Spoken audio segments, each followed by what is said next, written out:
بہت شکریہ حنان. اصل میں جیسے آپ نے بتایا کہ سٹی نیوز نیٹ ورک یہ ایک فیملی ہے.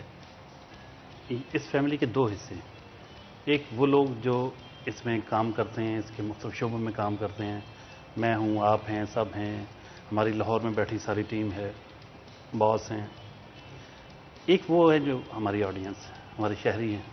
یہ سارا ہم سٹی فیملی کا حصہ سمجھتے ہیں. تو سب کی خوشیوں میں شامل ہونا, سب کے دکھ درد میں شامل ہونا, یہ ہم اپنا فرض سمجھتے ہیں. تو اسی طرح یہ پھر وہ برین سٹارمنگ ہوتی رہتی ہے, کچھ نہ کوئی نئی چیزیں ہوتی رہتی ہیں. تو ابھی جو کرنے جا رہے ہیں وہ یہی ہے کہ شہریوں کو ان کی خوشیوں میں اور بہتر انداز سے شریک ہونے کے لیے ان کی تقریبات میں, ان کی برتھ ڈے سیلیبریشن جو ہیں اس میں شرکت کی جائے. وہاں جائیں, آپ لوگ جائیں اور ان کو انوالو کریں, وہ پھر آ کے ٹی وی پہ دکھائیں. تو کتنا خوبصورت لگے گا کہ شہریوں کی, ہماری آڈینس کی, ہماری فیملی کے دوسرے حصے کی بھرپور پارٹیسپیشن جب ہوگی مارننگ شو میں, تو اس کو 4 چاند تو لگیں گے. سر ویسے بھی کہتے ہیں نا کہ خوشیاں بانٹنے سے زیادہ ہو جاتی ہیں, اور بالکل ایسے ہوتے کہ جتنے لوگ آپ کی خوشی میں شرکت کرتے ہیں اتنی ہی آپ کی خوشی جو ہے زیادہ ہوتی جاتی ہے, اتنی خوبصورت ہوتی جاتی ہے. نہ صرف اب یہ کہ ہمارے جو ٹیم ہے وہ ان خوشیوں کا حصہ بن سکے گی, بٹ کوئی بھی ایونٹ جس کو ہم اٹینڈ کرتے ہیں بعد میں اس کو ریکارڈ کیا جاتا ہے, اور پھر جب ٹی وی پہ چلایا جائے گا تو جتنی بھی ہماری آڈینس ہیں جو شو کے ساتھ کنیکٹڈ ہے وہ بھی اس خوشی کا حصہ بن جائیں گے. یہ حنان کے پاس نا بعض کا الفاظ بڑے زبردست ہوتے ہیں. ابھی آپ نے جو جملہ بولا کہ خوشیاں بانٹنے سے بڑھتی ہیں, ایک دن بیٹھے تو انہوں نے کہا کہ یہی پہلا حصہ بول کے پھر کہتے ہیں کہ ساتھ غم بانٹنے سے کم ہوتا ہے. ارے تو اسی طرح ہم خوشی بھی مناتے ہیں اور خوشی بانٹتے ہیں اور غم بھی بانٹتے ہیں, دکھ درد بانٹتے ہیں. تو اس میں کیا ہوتا ہے کہ شہریوں کا کتھارسس ہو جاتا ہے. ان کے ایشوز, ان کی باتیں, ان کے مسائل جب ہائی لائٹ کرتے ہیں, اور وہ سٹی 41 وہ کندھا ہے جس پہ سر رکھ کے شہری رو سکتے ہیں, بے شک اپنی آواز بلند کر سکتے ہیں, اپنے حقوق کی جنگ لڑ سکتے ہیں. اسی طرح جب خوشیوں کا موقع ہوتا ہے تو پیچھے کیسے رہ سکتے ہیں. اب ان کی چھوٹی چھوٹی خوشیاں, وہ سالگرہ ہو, ان کی شادی کی تقریبات ہوں, اور بھی بہت ساری تقریبات ہو سکتی ہیں جو جس میں ذرا کلرفل وہ ہو ایونٹس. تو وہاں آپ جائیں گے, کتنا اچھا لگے گا جب وہ آپ کو اپنے درمیان دیکھیں گے, اور پھر وہ ساری خوشیاں جو ہیں وہ اسکرین کے ذریعے باقی لوگوں تک پہنچائی جائیں گی. بالکل. اور حنان اب یہ بھی بتانا ہے کہ جو نمبرز آپ کی اسکرین پر آ رہے ہیں ان کے اوپر آپ ہمیں کانٹیکٹ کر ہماری ٹیم کے ساتھ آپ بات کر سکتے ہیں اور ان کو بتا سکتے ہیں کیا ایونٹ ہے, کیا ٹائم ہے, سارا کچھ ہے. اور نمبرز جو ہیں حنان اسکرین پر ابھی ڈسپلے ہو رہے ہیں دیا جا رہا ہے. اور اس کے ساتھ ساتھ میں لازمی طور پہ ایک اور چیز ہے یہاں پہ مینشن کرنا چاہوں گا. جو نمبر اس وقت آپ کی اسکرین پہ دیا جا رہا ہے یہ لائیو شو میں کال کرنے کے لیے. تو آج خاص طور پہ ڈوگر صاحب اور رمضان مرزا کیونکہ ہمارے ساتھ موجود ہیں, اور جتنے بھی مسائل ہیں ہمارے شہریوں کے, جس محلے میں آپ کا کوئی سیوریج سسٹم خراب ہے, آپ کے روڈ ٹوٹے ہوئے ہیں, یا کسی بھی قسم کا کوئی مسئلہ ہے, ہمارے شو میں کال کریں اور کال کر کے اپنا مسئلہ رائٹ ڈاؤن کروائے. وہاں پہ آ کے رپورٹنگ بھی کی جائے گی اور اس کے ساتھ ساتھ اس مسئلے کو حل کرنے کی کوشش کی جائے گی. حکام بالا تک آپ کی آواز جو ہے وہ پہنچائی جائے گی. لیکن اس کے لیے جو اسکرین پہ نمبر دیا جا رہا ہے شو میں پارٹیسپیٹ کرنے کے لیے, اس میں لائیو کال کریں اور اپنے مسائل سے ہمیں آگاہ کریں. تو رمضان مرزا صاحب بھی ہمارے ساتھ موجود ہیں. مرزا صاحب کیا کہیں گے؟ ایک پلیٹ فارم سٹی 41 کی طرف سے شہریوں کو دیا جا رہا ہے کہ آپ اپنے مسائل کو لائیو کال کے ذریعے بتا سکتے ہیں, ہم کوشش کریں گے کہ ان کو حل کروایا جائے. حنان, آپ نے میں سمجھتا ہوں کہ سٹی فیملی نے ایک بہت بڑا اچھا انیشیٹو لیا ہے. 2016 مجھے یاد ہے 1 رمضان اور سٹی 41 کی لانچنگ, اور وہ سارا سین ابھی بھی نظر کے سامنے آتا ہے. اور یہ حقیقت اس وقت بنا جب واقعی فیصل آبادیوں کو سٹی 41 کی شکل میں ایک آواز مل گئی, ایک جگہ مل گئی, ایک پلیٹ فارم مل گیا جہاں پہ کھڑے ہو کے وہ نہ صرف اپنے مسائل کو جو ہے اس کو اجاگر کر سکتے ہیں, بلکہ اس کے ساتھ ساتھ جو خوشیاں ہیں ان کو شیئر کرنے کی تو بات ہم کر ہی رہے ہیں. تو اس وقت فیصل آباد جس جگہ پہ موجود ہے, جس طرح کے مسائل ہیں, اس میں کوئی شک نہیں کہ پہلے بھی ہماری کوشش ہوتی ہے کہ ہم لوگوں کے گلی محلوں میں, وہ فیصل آباد کا کوئی بھی کونا ہو, وہ مامو کانجن کا علاقہ ہو یا وہ تحصیل لالیاں ہو, ہمیں شورکوٹ تک جانا پڑے تو ہم 18 ہزاری بھی پہنچ جاتے ہیں. تو یہ جس طرح آپ نے ایک نیا ایک سیگمنٹ شروع کیا ہے کہ جس میں لائیو کالر آئیں اور اپنی مسئلے کی نشاندہی کریں, اور ایون کہ مجھے خوشی اس وقت ہوئی کہ جب مجھے ایک پیپر بھی دیا گیا ہے کہ میں یہاں بیٹھ کے آپ لوگوں کے مسائل سنوں اور جس محکمے کے متعلقہ ہے, جس رپورٹر کے متعلقہ ہے اور جس تحصیل کے متعلقہ ہے ہم وہاں پہ کنوے بھی کریں, تو اس سے نہ صرف شہریوں کا اعتماد بڑھے گا بلکہ مسائل حل کرنے میں ہمیں مدد بھی ملے گی. بالکل آپ ٹھیک کہہ رہے ہیں. ہمارے ساتھ ایک کالر موجود ہے, کال لے لیتے ہیں. السلام علیکم جی. وعلیکم السلام جی کون صاحب بات کر رہے ہیں اور کہاں سے؟ جناب نقاش بات کر رہا ہوں, چھوٹی گڑی 142 RB سے. جی نقاش صاحب پوچھیے, کیا آپ کا سوال ہے, کیا مسئلہ ہے, آپ شیئر کر سکتے ہیں ہمارے ساتھ.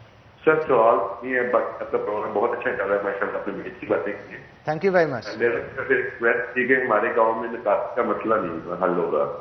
ٹھیک ہے, آپ کا گاؤں کون سا ہے ذرا بتائیے گا, کیونکہ رائٹ ڈاؤن کر لیں اسے. 142R چھوٹی گڑی.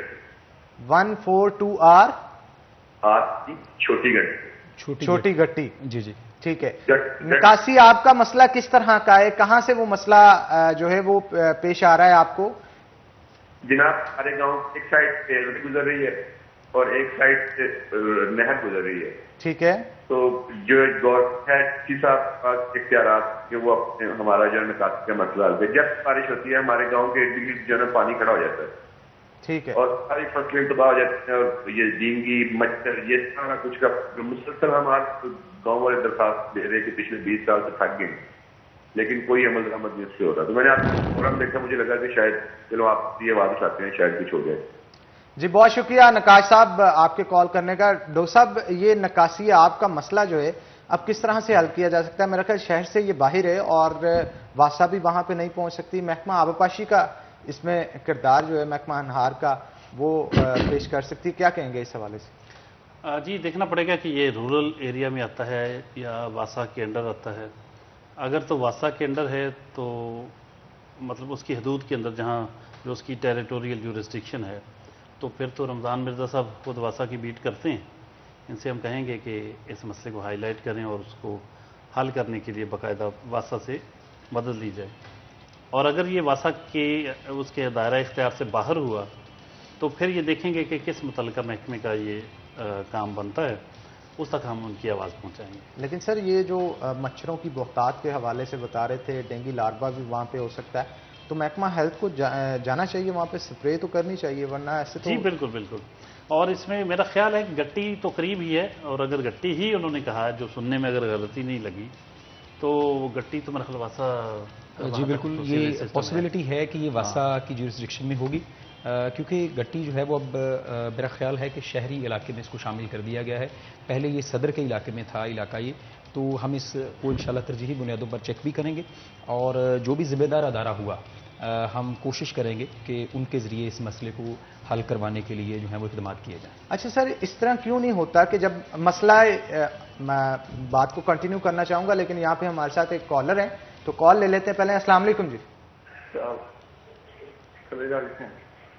جی السلام علیکم, کون صاحب بات کر رہے ہیں اور کہاں سے؟ وعلیکم السلام جی. جی میں رانا شہزاد گونا بات کر رہا ہوں, علامہ اقبال کالونی بی بلاک سے. جی جی شہزاد صاحب. جی یہ ڈاکٹر صاحب ہمارے بہت ہی محسن ہے جی, ماشاء اللہ بڑی سماجی شخصیت ہے جو ساتھ واسطہ کے آفیسر مرزا صاحب. میں ان سے یہ بات کرنا چاہتا ہوں کہ جو واسطہ کیا سب سے برا نظام آپ وزٹ کریں, کوئی ٹائم رکھیں ڈاکٹر صاحب کے, یہ آپ کا میاں تاج میر صاحب ہلکا ہے صاحب, اور جو موجودہ اس کے ایم پی ہیں وہ میاں وارث صاحب ہیں. یقین کریں کہ آپ گلیوں میں وزٹ کریں علامہ اقبال کالونی میں, کہ آپ پتہ چلے گا کہ لوگ یہاں پر کیسے گزارا کر رہے ہیں. اس کا مین وجہ جو ہے, آپ ٹینکی پر چلے جائیں جو علامہ اقبال کالونی کی مین ٹینکی ہے, ادھر جو آپ کمپلین لکھانے جاتے ہیں تو آپ کہنا پڑتا ہے کہ جناب وہ ہمارے لائن بند ہے, وہ کہتے ہیں آپ جائیں آ رہے ہیں.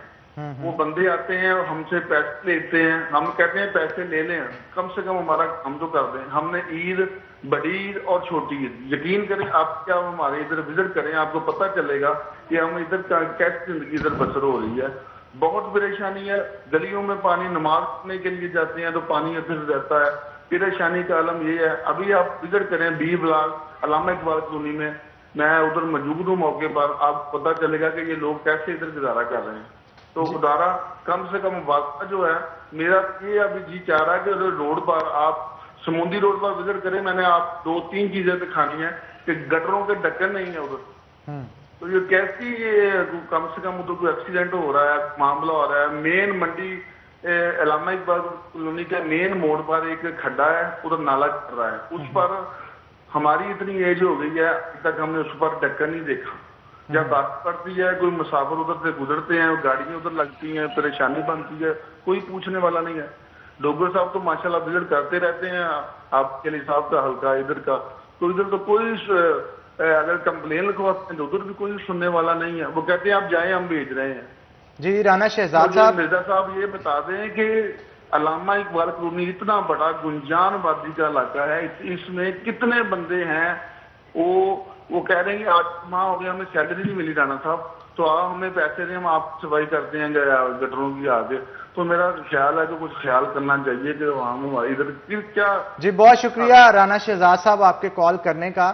تو آپ کی بات کا مکمل اور تفصیل سے جواب لیں گے, لیکن ایک چھوٹی سی بریک کے بعد, کیونکہ بریک کا وقت یہاں پہ ہو گیا ہے, تو یہاں پہ ایک چھوٹی سی بریک لیں گے. بریک کے بعد دوبارہ حاضر ہوتے ہیں. کہیں مت جائیے گا, ہمارے ساتھ رہیے گا.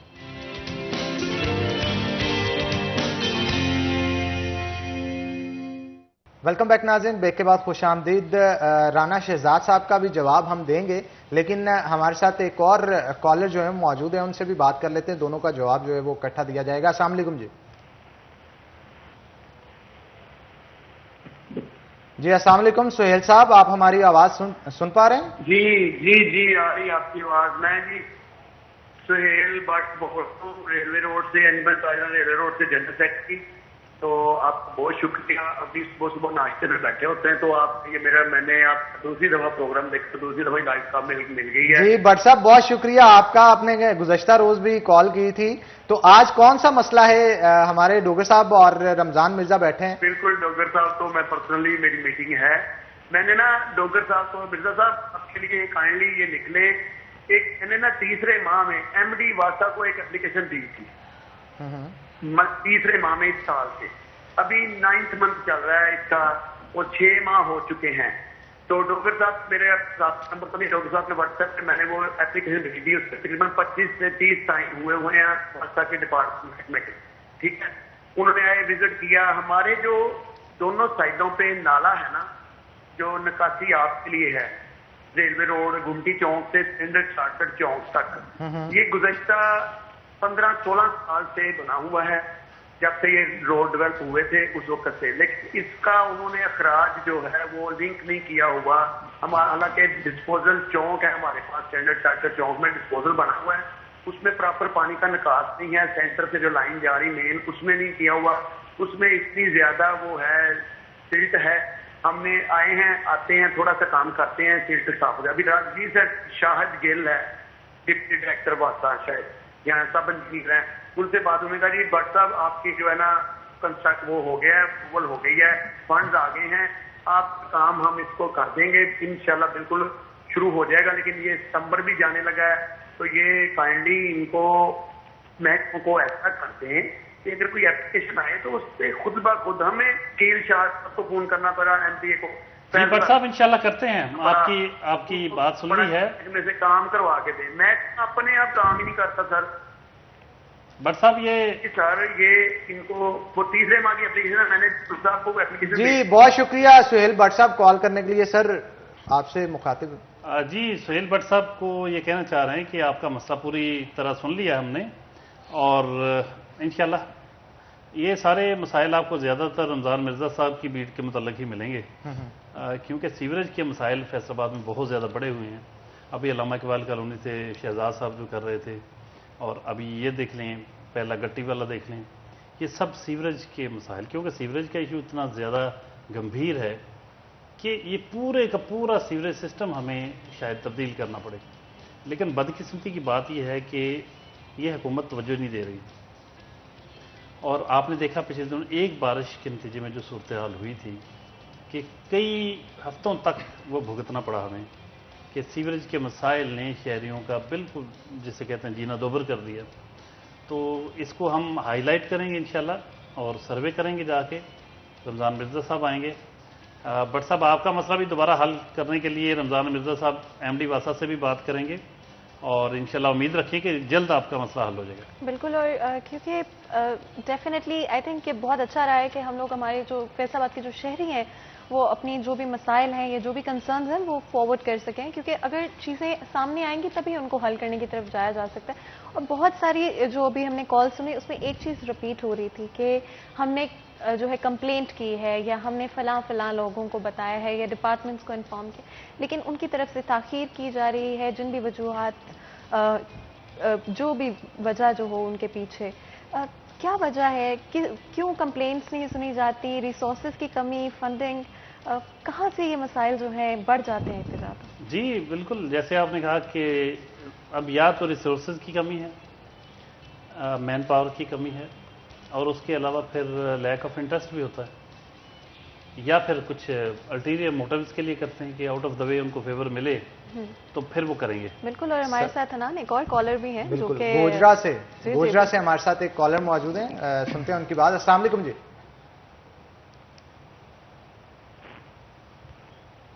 جی وعلیکم السلام. جی کون صاحب بات کر رہے ہیں اور کیا مسئلہ ہے وہ بھی بتائیں, ہمارے پینلسٹ ہمارے ساتھ موجود ہیں. میں اکبر کر رہا ہوں گوجرا سے. جی راؤ صاحب پوچھیے, کیا سوال پوچھنا ہے؟ تو میں یہ کہہ رہا ہوں کہ گوجرے میں نا ویکسین نہیں ہے. اچھا, گوجرے میں ویکسین نہیں ہے. 2-3 دنوں میں یہ مسئلہ آ رہا ہے. کووڈ ویکسین, اچھا فرسٹ ڈوز نہیں ہے, سیکنڈ ڈوز نہیں ہے, یا ویکسین ہی موجود نہیں ہے؟ باپ دوسری دفعہ لگوانے سے وہ نہیں ہے. دوسری دفعہ جو لگوانے والی ڈوز ہے وہ موجود نہیں ہے. تو سر سیکنڈ ڈوز موجود نہیں ہے. جی جی بالکل, یہ تو ہم محکمہ صحت کے حکام سے کہیں گے, سی او ہیلتھ سے کہیں گے, اور ڈاکٹر بلال صاحب وہ دیکھ رہے سن رہے ہیں اگر, تو وہ گوجرا میں خیر سی او ہیلتھ کا میرا خیال ڈسٹرکٹ ٹوبا ہے. اور میرا سوال یہ بھی ہے کہ راؤ صاحب بتا دیجیے گا کہ کون سی ویکسین آپ کو لگی ہے اور دوسری ڈوز کس ویکسین کی اویلیبل نہیں ہے اس وقت؟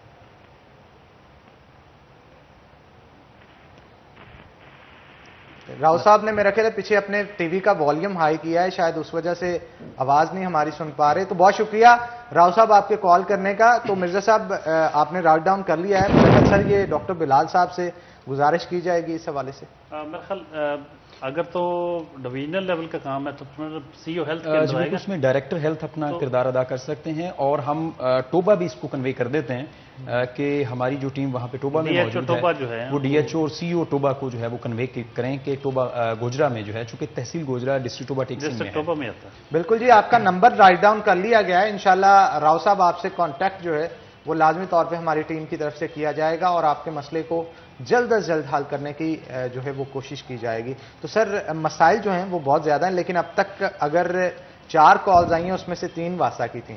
یہ یوں محسوس ہوتا ہے کہ واسا کے علاوہ کوئی مسئلہ شہر میں ہے ہی نہیں, اور واسا کا مسئلہ سب سے بڑا ہے, باقی مسئلے بھی ہیں لیکن اس کے آگے چھوٹے نظر آتے ہیں. کیا کہیں گے؟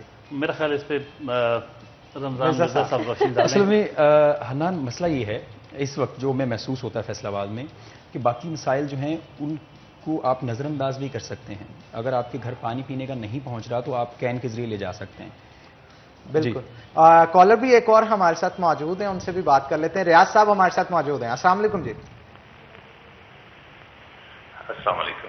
جی وعلیکم السلام. ریاض صاحب پوچھیے. جی آپ ٹھیک ٹھاک ہیں؟ جی پہلے تو آپ لوگوں کو سب کو میرا سلام. جی وعلیکم السلام, الحمدللہ. جی بہت اچھا پروگرام ہے جی. آپ نے شہر کی آگاہی کے لیے, لوگوں کے مسائل کے لیے ایک فورم مثلا پیش کیا ہے عوام کے لیے, تو میں اس کے لیے آپ لوگوں کو مبارکباد پیش کرتا ہوں. جی شکریہ جناب. مسئلہ یہ ہے کہ جی اگر آپ دیکھیں نا جی, یہ پل ہے نا اے بی سی سینمے والا پل, نہر کے ساتھ ساتھ بکر منڈی کی طرف سے جائیں. جی بالکل.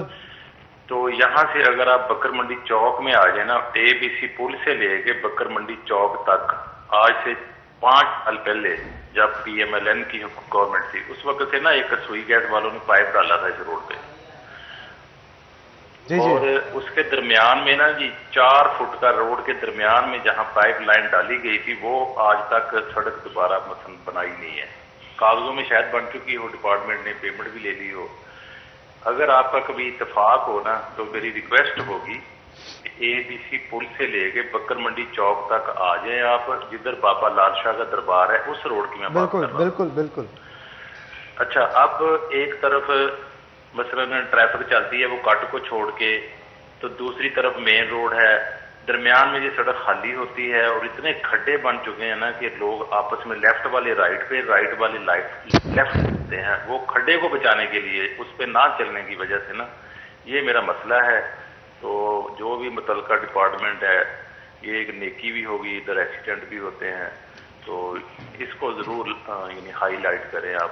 بہت شکریہ ریاض صاحب آپ کے کال کرنے کا. سر اکثر یہ ہوتا ہے کہ سڑک بنانے کے بعد یاد آتا ہے کہ سیوریج لائن ڈالنی یا سوئی گیس کا پائپ جو ہے وہ ڈالنا ہے, تو یہ پہلے کیوں نہیں کام کیے جاتے؟ بنی سڑک کو درمیان میں سے اکھاڑ کے سسٹم شروع کر دیا جاتا ہے. یہ تو بہت ہی افسوسناک بات ہے. ہمارے محکموں کے درمیان آپس میں کوئی کوآرڈینیشن نہیں ہے. یعنی ہونا تو یہ چاہیے کہ کوئی ایسا ادارہ ہو جس کے تمام محکموں کے ساتھ رابطے ہوں. جب کسی بھی علاقے میں کوئی ڈیولپمنٹ ورک کرنا ہو, سڑکیں بنانی ہو, سیوریج سسٹم ڈالنا ہو, کچھ بھی, تو وہ پہلے سے ارینج کر لیں, آپس میں کوآرڈینیٹ کر لیں کہ ہم یہ کرنے جا رہے ہیں. اگر کسی اور محکمے کا بھی اس ایریا میں کوئی کام ہے تو وہ بھی ساتھ ہی کر لیں.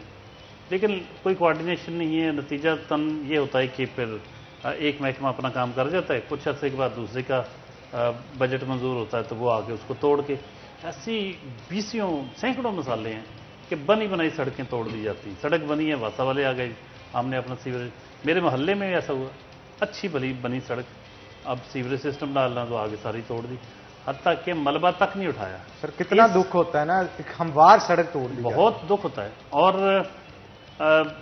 جہاں تک یہ ملبہ نہ اٹھانے کی بات, جہاں تک کھڈے پڑے ہونے کی بات ہے, گڑھے پڑے, تو وہ تو اللہ معاف کرے پورے شہر کی سڑکوں کا جو حال ہے کہ پیچ ورک تو ہو ہی نہیں رہا, گڑھے پڑے ہوئے ہیں. سوسا روڈ پہ چلے جائیں, لاری اڈا کی طرف چلے جائیں, یہی صورتحال ہے. بالکل. ہمارے ساتھ ایک اور کالر بھی موجود ہے, ان سے بھی بات کرتے ہیں. السلام علیکم جی. جی یہ میرا ایک مسئلہ ہے کہ میں کیری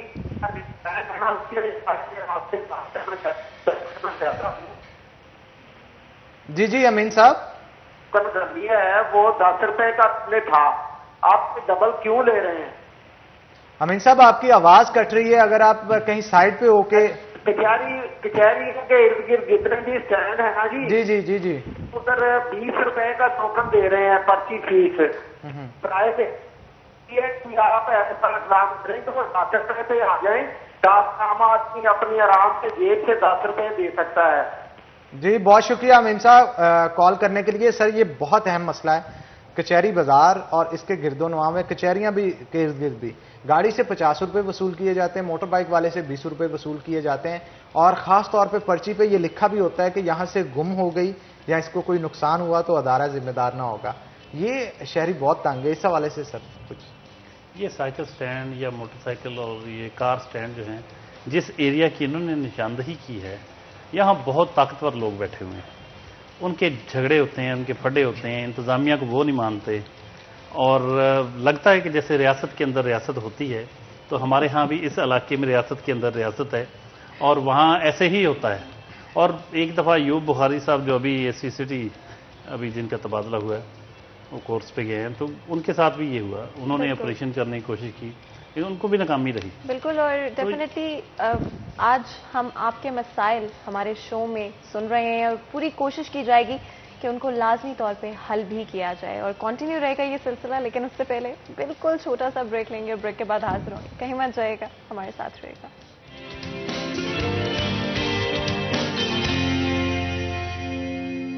ویلکم بیک ناظرین, بریک کے بعد خوش آمدید. ہمارے ساتھ کال کے اوپر ڈاکٹر ناصر موجود ہیں, چیئرمین ہیں بین المذاہب امن کمیٹی کے. السلام علیکم جی.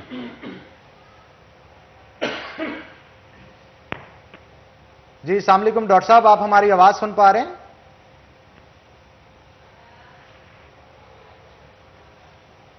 جی السلام علیکم. میرا خیال ہے سگنل پرابلم کی وجہ سے کال جو ہے وہ کٹ گئی ہے, تو ڈاکٹر صاحب آپ دوبارہ بھی کال کر سکتے ہیں. تو آگے بڑھتے ہیں. ڈاکٹر صاحب ہمارے ساتھ موجود ہیں اور رمضان مرزا بھی ہمارے ساتھ موجود ہے. گفتگو کا آغاز کرتے ہیں. مرزا صاحب کیا کہیں گے آپ, واسا کے اس قدر زیادہ مسائل ہیں کہ اتنی کال جو ہیں وہ زیادہ تر واسا کی دکھائی دے رہی ہیں, تو اگر خاص طور پہ اس اسپیسیفک ایریا کی بات کریں جہاں پہ رانا شہزاد نے بھی کال کر کے بتایا تھا, یہ وہی غالباً علاقہ ہے جہاں پہ تصویریں بھی M P M N S کی اویزا کی گئی تھی, اس کے بعد ایشو کو حل بھی کروایا گیا تھا غالباً فاروق حبیب کی جانب سے, لیکن اس کے باوجود بھی پھر سے اگر مسائل جنم لے رہے ہیں تو اس کو کور سولوشن اس کا کیوں نہیں کیا جاتا؟ حنان, اصل میں ہم اگر ایک نظر دہرائیں فیصل آباد کے اوپر, تو یہاں پر کچھ 2000 کلومیٹر کی سیوریج لائن موجود ہے, اور اس میں سے میجورٹی وہ ہیں جو کہ 15 سے 20 سال پرانی ہیں. اب وہ اپنی لائف پوری کر رہی ہیں یا کرنے کے قریب ہیں، اور جہاں پر بھی کہیں پہ اوور لوڈنگ ہوتی ہے وہاں پہ مال بردار چیزیں گزرتی ہیں، ٹرک گزرتے ہیں، تو وہ لائنیں جو ہیں سیٹل ہو جاتی ہیں۔ اب پچھلے اس مانسون میں بھی اور اس سے پچھلے مانسون میں بھی اسی علاقے میں جو سمن آباد کا علاقہ ہے، وارث پورہ کا علاقہ ہے اور علامہ اقبال کالونی کے علاقے ہیں، یہاں پر سیوریج مسائل نے جنم لیا، اور یہ وہ علاقے ہیں جو پرانے علاقے ہیں اور یہاں پر پرانی لائنیں موجود ہیں۔ اب ان میں اور بھی مسائل ہیں، لیکن کال آ رہی ہے، آپ لے لیں۔ جی بالکل، ہمارے ساتھ رانا بابر موجود ہیں کال پہ، ان سے بات کرتے ہیں۔ السلام علیکم جی۔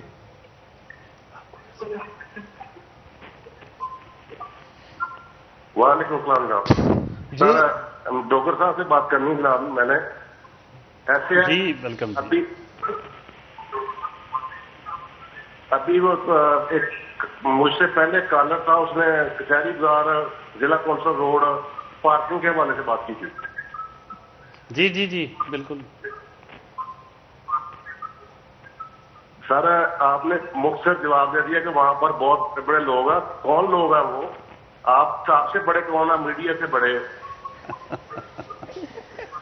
دیکھیے، اس کا سروے ہم پہلے بھی کیا تھا، پھر کریں گے انشاءاللہ، اور انتظامیہ کو ہم دوبارہ کہیں گے کہ وہاں جو اوور چارجنگ ہو رہی ہے اس کو بند کرائیں، اور شہریوں کا مسئلہ حل ہونا چاہیے۔ ریاست سے بالا تر کوئی نہیں ہونا چاہیے، کوئی کتنا بھی طاقتور ہو، وہ شہریوں کی طاقت جو ہے وہی ریاست کی طاقت ہوتی ہے۔ تو ریاست کی طاقت شہریوں کے حق میں یوز ہونی چاہیے، نہ کہ کچھ مخصوص لوگ اتنے طاقتور ہو جائیں کہ ان کو پوچھنے والا کوئی نہ ہو۔ ہم انشاءاللہ دوبارہ یہ مسئلہ حل کروائیں گے اور پوری شد و مد کے ساتھ یہ ایشو اٹھائیں گے انشاءاللہ۔ ایک سر اور پلس جی جی اب جو پارکنگ پلازا بن رہا تھا وہ رکا ہوا ہے، اس کا کیا مسئلہ سر؟ جی آپ کے سوال کا جواب دیتے ہیں۔ بہت شکریہ رانا بابر صاحب کال کرنے کا۔ سر پارکنگ پلازا کے حوالے سے پوچھ رہے ہیں فنان، اس میں سر اگر مجھے موقع دیں تو میں آپ کی طرف ہی آ رہا ہوں، لیکن اس میں پارکنگ پلازا تو اصل میں پارکنگ بہت بڑا ایشو ہے فیصل آباد کا، وہ کسی ایک آدھ پلازے سے مسئلہ حل نہیں ہونا۔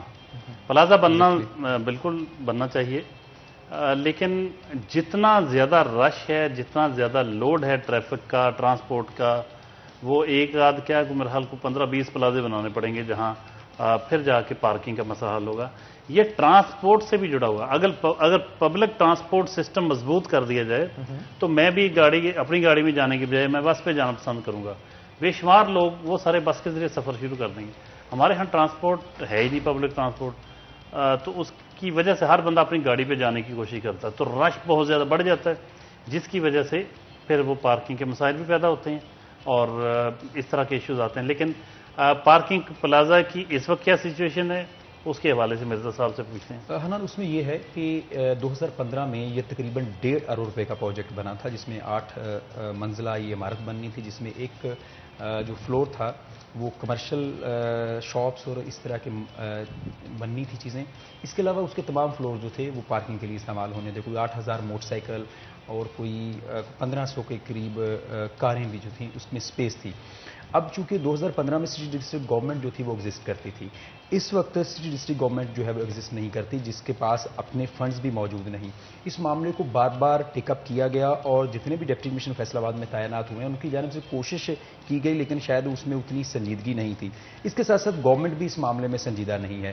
اب کوشش یہ کی جا رہی ہے کہ پرائیویٹ پبلک پارٹنرشپ کے تحت اس منصوبے کو آگے لے جایا جائے، لیکن فیصل آباد میں کوئی بھی آفیسر اس وقت اس کی ذمہ داری نہیں لے رہا، وہ کمشنر فیصل آباد ہوں، وہ ڈپٹی کمشنر فیصل آباد ہوں، یا وہ ایم ڈی پارکنگ کمپنی ہوں، یا وہ جو ہیں میٹروپولیٹن کارپوریشن ہوں، یہ سارے ایسے لوگ ہیں جو کہ اس میں اپنی ذمہ داری ادا کر سکتے ہیں، لیکن 35 کروڑ روپے اس وقت جو سٹی ڈسٹرکٹ گورنمنٹ تھی ان کے اکاؤنٹ سے بھی لگے اور اس کے اوپر آڈٹ پیرا بھی بنا، لیکن ابھی تک کوئی بھی محکمہ جو ہے، کوئی بھی ادارہ جو ہے اس کو لے کر سنجیدہ نہیں۔ اور سب سے بڑی وجہ یہ ہے کہ فیصل آباد سے کوئی بھی ایسی شخصیت سامنے نہیں آ رہی جو اس مسئلے کو ٹیک اپ کرے، اور فیصل آباد کے جو پارلیمنٹیرینز ہیں ان کو بھی شاید اس سے لگتا ہے کہ غرض نہیں ہے کہ اس منصوبے کو آگے بڑھایا جائے۔ ایون کہ آپ پبلک پرائیویٹ پارٹنرشپ کے تحت بھی آگے نکلیں تو فیصل آباد گھنٹہ گھر کے اطراف میں بہت بڑے تاجر موجود ہیں۔ بالکل آپ ٹھیک کہہ رہے ہیں۔ ہمارے ساتھ ایک اور کالر موجود ہیں، کال لیتے ہیں۔ السلام علیکم جی۔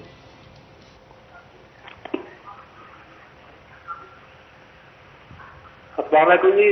جی وعلیکم السلام، کون صاحب بات کر رہے ہیں؟ ہریال بول رہے ہیں بھیا، سٹیالہ بنگلے سے۔ جی جی ریاض صاحب پوچھیے کیا سوال پوچھ. میں لوڈر گڈیاں ملدا فوجی فریم. جی جی انہوں نے تو جناب پیدا ہے ٹوکن نہیں لے رہے. ٹھیک ہے, بہت شکریہ ریاض صاحب آپ کے کال کرنے کا. مزدہ جو گاڑی ہے ان کا بتا رہے ہیں کہ ایکسائز والے ٹوکن نہیں لے رہے, اس کے پیچھے کیا وجوہات سر ہو سکتے ہیں؟ کل ڈائریکٹر ایکسائز ادھر آئے ہوئے تھے, کل ان سے ہماری بھی میٹنگ ہوئی, ادھر آئے تھے, میرے آفس میں بھی آئے, ان سے بہت سارے ایشوز پر بات ہوئی. ابھی وہ کہہ رہے ہیں کہ ہم کچھ جو معاملات ہمارے پینڈنگ ہیں اب تیزی کے ساتھ اس کی طرف آ رہے ہیں, اور یہ مسئلہ بھی ان میں شامل تھا.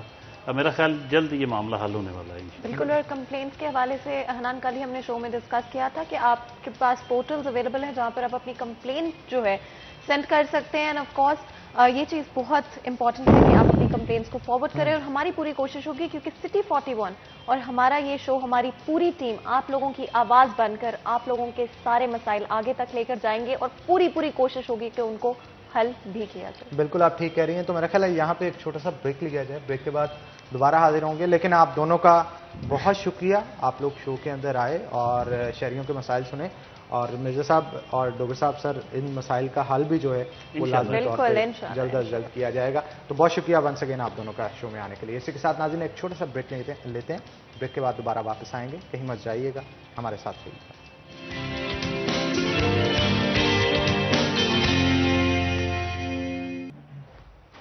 ویلکم بیک ناظرین, بریک کے بعد خوش آمدید. جیسا کہ آپ کو پتا ہے کہ آج جمعۃ المبارک کا دن ہے, اور خاص طور پہ آج جمعۃ المبارک کے حوالے سے گفتگو کریں گے کہ کون سے ایسے کام ہیں جو کہ آج کے روز خاص طور پہ کرنے چاہیے. لیکن اس سے پہلے جمعہ کے دن فاطمہ کیونکہ چھٹی بھی ہوتی ہے اور بہت سارے لوگ گھروں کے اندر کھانے پکانے کا اہتمام کر رہے ہوتے ہیں, کیونکہ چھٹی پہ جو مرد حضرات گھر پہ رہتے ہیں, خواتین کی کوشش ہوتی ہے کہ ان کو اچھے اچھے کھانے بنا کے کھلائے جائیں. ایک ہی تو دن ہوتا ہے ہفتے کے اندر. آپ کیا بنا رہے ہیں آج گھر؟ ویسے میں تو آج چھٹی نہیں ہے ہماری, ہم تو آج آفس میں ہی ہوں گے. لیکن میں بتاتی ہوں نا, فرائیڈے کا نا سب سے مزے کی چیز ہوتی ہے. آف کورس ایک تو ریلیجسلی بڑا امپورٹنٹ دن ہے, اور جتنا ہم عبادت میں وقت گزار سکے اتنا بہتر رہتا ہے. اس کے علاوہ کیونکہ آگے ویکینڈ آ رہا ہوتا ہے, تو بہت سارے لوگ جو ہیں کوشش ہوتی ہے کہ پورا ہفتہ جو ہے آپ کے پاس اتنا ٹائم نہیں ہوتا, تو ٹائم نکال کے کچھ اچھا سا بنا کر کھائیں.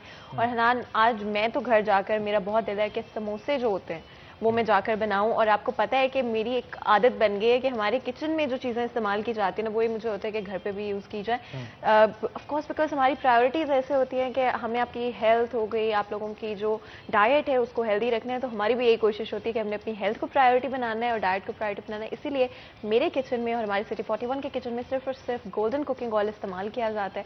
اور حنان آپ کو پتہ ہے کہ گولڈن کوکنگ آئل کی خاصیت امیونٹی ہو گئی, اوور آل صحت ہوگی آپ کی, and of course low in calorie.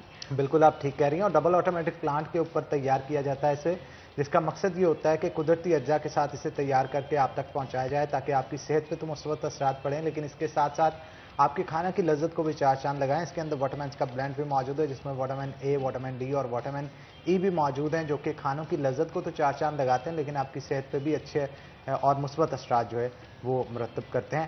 تو اگر بازار میں جائیں تو ہمارا تو انتخاب گولڈن کوکنگ آئل اور گولڈن ویجیٹیبل گھی ہوتا ہے, تو آپ کا بھی انتخاب یہی ہونا چاہیے تاکہ آپ کے کھانوں کی لذت کو چار چاند لگے. لیکن فاطمہ یہاں پہ میں لازمی کہنا چاہتا ہوں کہ یہ جو میں ہے نا, آپ اس کو نکالیں, اکیلے سموسے نہ کھائیں گھر پہ جا کے, ہمیں بھی انوائٹ کریں, ہم بھی آنا چاہتے ہیں وہاں پہ. اور اوپر سے آنٹی کے ہاتھ کے بنے ہوئے تو ماشاءاللہ ان کے ہاتھ کی بنی ہوئی ڈشز تو ویسے ہی بڑی کمال. بالکل حنان, آپ بالکل صحیح کہہ رہے ہو. آئی تھنک جس طرح سے ہم پہلے بھی بات کر رہے تھے حنان, کہ جتنا آپ خوشیوں کو بانٹتے ہو, جتنا وقت آپ اپنے پیارے لوگوں کے ساتھ, اور اسپیشلی جو لوگ آپ کی زندگی کا حصہ بن جاتے ہیں, آپ کی فیملی کا حصہ بن جاتے ہیں, ان کے ساتھ گزارو, اتنا آپ کا وقت اور زندگی جو ہے اتنی خوبصورت ہوتی جاتی ہے. اور آپ ہماری فیملی کا حصہ ہیں, تو آپ جب چاہیں آپ کے لیے انویٹیشن اوپن ہے, اور آپ آ کے بالکل آج جوائن کریں. ہم یہ آپ خوشی سے نہیں کہہ رہے, آنٹی کے ڈر کی وجہ سے کہہ رہے ہیں, ان کی طرف سے ڈنڈے لگنے آپ کو اگر آپ نے ایسی بات نہ کی. تو جناب آج کیونکہ فرائیڈے کا دن ہے, تو آج خاص طور پہ اخلاق کے حوالے سے ہم گفتگو کریں گے کہ ہمیں لوگوں کے ساتھ اخلاق کس طرح کا رکھنا چاہیے. جب بھی اخلاق کی بات کی جاتی ہے تو سب سے اوپر جو ہمارے نبی کریم صلی اللہ علیہ وآلہ وسلم ہیں وہ نظر آتے ہیں.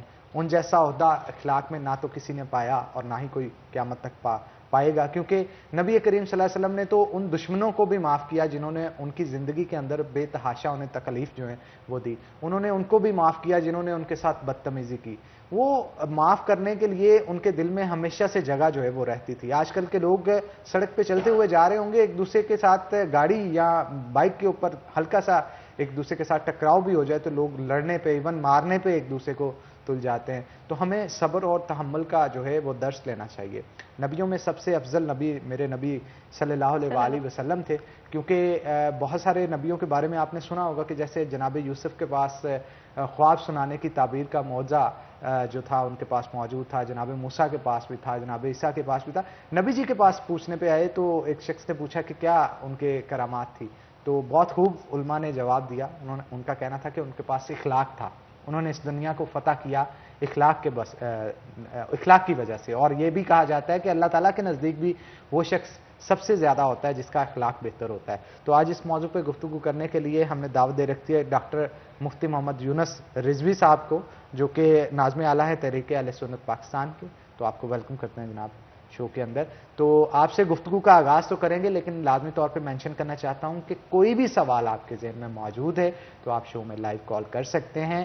آج کے دن کی برکات کے حوالے سے, دین اسلام کے حوالے سے, کوئی مسئلہ مسائل آپ نے پوچھنا ہو اس حوالے سے آپ شو کے اندر لائیو کال کر سکتے ہیں. اس کے لیے نمبر دیا جا رہا ہے آپ کو. اور حنان میں یہاں پہ ایڈ کرنا چاہتی ہوں کہ خواتین, مرد حضرات, لڑکے, لڑکیاں, کوئی بھی کال کر سکتا ہے ہمیں. نمبر آپ لوگوں کی اسکرین پر ہے. اور اگر کوئی خواتین چاہتی ہیں یا کوئی بھی چاہتا ہے کہ ان کا نام جو ہے وہ نہ بتایا جائے تو لازمی طور پہ اس چیز کا خیال رکھا جائے گا. آپ کے کوئی بھی سوالات ہیں ہمارے شو میں لازمی طور پر یہی کوشش ہوگی کہ آپ کے ہر سوال کا جواب دیا جائے, اور جو بھی آپ کے کنسرنز ہیں ان کو لازمی طور پہ ایڈریس کیا جائے. بالکل آپ ٹھیک کہہ رہی ہیں. تو ڈاکٹر صاحب ہمارے ساتھ موجود ہیں, گفتگو کا آغاز کرتے ہیں. ڈاکٹر صاحب, نبی کریم صلی اللہ علیہ وآلہ وسلم کے اخلاق کے حوالے سے ہمیں آگاہ کیجیے گا, اور کیا درس ملتا ہے ہمیں ان کے اخلاق سے؟ بسم اللہ الرحمن الرحیم. اللہم صلی علی سیدنا و مولانا محمد و علی سیدنا و مولانا محمد مبارک وسلم صلی علیہ. دیکھیے حنان صاحب, آپ نے جس موضوع کو چوز کیا ہے اور اس ہستی کا جن کا آپ نام لے رہے ہیں, اللہ تعالیٰ نے ان کے حوالے سے قرآن پاک کے اندر بڑے واضح الفاظ میں فرمایا وَإِنَّكَ لَعَلَىٰ خُلُقٍ عَظِيمٍ. ان کی تو شان ہی اتنی عظیم ہے. اللہ تعالیٰ ان کا تعارف دے رہا ہے اعلیٰ اخلاق کے حوالے سے, اور حضور اخلاق کی اعلیٰ منزلوں پر فائز ہیں. تو آپ صلی اللہ علیہ وسلم کی ساری زندگی مبارکہ ہمارے لیے ماڈل ہے, سیمپل ہے. اور ہم خوش قسمت ہیں مسلمان کہ کسی فیلڈ میں بھی ہمیں کسی اور کی طرف توجہ کرنے کی ضرورت ہی نہیں رہتی. آپ جس میدان میں, جس فیلڈ میں ہیں, تو آپ کے سامنے نبی اکرم رحمت دو عالم صلی اللہ علیہ وسلم کی ذات گرامی وہ سامنے موجود ہے. اور اتنی بھرپور اور جامع شخصیت آپ کو کائنات میں کہیں نہیں نظر آئے گی. بالکل دین کی بات ہو, کاروبار کی بات ہو, میدان جنگ کی بات ہو, بچوں کے ساتھ شفقت کی بات ہو, والدین کے ساتھ صلہ رحمی کے حوالے سے گفتگو ہو, تو ہر چیز میں نبی کریم صلی اللہ علیہ وآلہ وسلم کی مثال. میں عرض کر رہا ہوں کوئی ایسا آپ کو میدان نہیں ملے گا. آپ تجارت لے لیں, آپ ہمارے دیکھ لیں, کوئی جرنیل کی جگہ کسی کو رہنمائی کی ضرورت ہے تو وہاں بھی آپ کی سیرت وہ رہنمائی کر رہی. تو اس طرح یہ جامع شخصیت, جامع کا لفظ میں نے اسی لیے بولا ہے کہ کوئی پہلو ایسا نہیں ملے گا کہ کوئی بندہ چاہے کہ جی میں یہ کام کرنا چاہتا ہوں اور مجھے رہنمائی نہیں ملتی. ایسا نہیں ہوگا. آپ صلی اللہ علیہ وسلم نے اپنے قول سے, فعل سے ہر میدان میں ہماری رہنمائی فرمائی. تو آج کے دن کے حوالے سے میں عرض کرنا چاہوں گا, قرآن کریم سے آغاز کر لیتے ہیں. یا ایھا الذین آمنوا اذا نودی للصلاۃ من یوم الجمعۃ فاسعوا الی ذکر اللہ وذروا البیع ذالکم خیر لکم ان کنتم تعلمون. اے ایمان والو, جب تمہیں بلایا جائے نماز کے لیے تو پھر یہ تیزی سے آنا ہے, اپنے کاروبار چھوڑ دینے ہیں, اور فرمایا کہ یہ تمہارے لیے بہتر ہے اگر تم اس کو جانو, تمہیں علم ہو جائے. تو آج کے دن بہترین جو عمل اور سب سے ضروری ہمارے لیے عمل ہے وہ نماز جمعہ ہے. اور دوسرا اس کے بارے میں نبی کریم صلی اللہ علیہ وسلم کا اپنا ارشاد موجود ہے. فرمایا جمعہ والا دن مجھ پہ کثرت سے درود و سلام پڑھا کرو, کیونکہ یہ حاضری کا دن ہے, یعنی فرشتے حاضر ہوتے ہیں. اور فرمایا ایک جگہ پر یہاں تک فرمایا کہ جو جمعہ والا دن کثرت سے درود پڑے گا میں اس کی شفاعت کروں گا.